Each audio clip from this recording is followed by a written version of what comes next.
Stephanie, I know you've been taking an approach much like myself. You've been focusing a little bit more on these New Year's Six bowls, the college football playoff, what have you.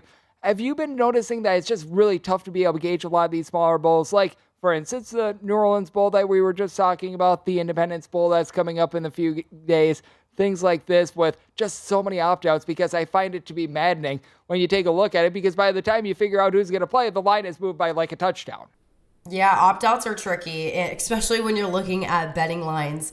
And what I've always been told from agents and scouts is when NFL teams are looking at draft picks, they really want to see what they can put up on film and on tape, how they do in a live game. I compare it to the medical field. You could be a medical student preparing for your MCAT, study, do well on a test, but how do you apply that in surgery? So just as a player, they're putting up great numbers for the combine, but how do you apply that in a live game, reading defenses and how you adjust into a live game scenario? Really, that's what matters most. So you'll see guys, for the most part, playing in these bowl games, doing their best, giving it their all. We saw Bryce Young, who's returning, and he says he's not afraid of injury. He wants to finish it out with his team. A big name like that, I don't think I'm concerned about him babying it too much. He's still trying to put up big tape even as he won the Heisman last year. But one game in particular that I've been looking at, the line movement that has seen a lot of opt-outs, is the Orange Bowl, Clemson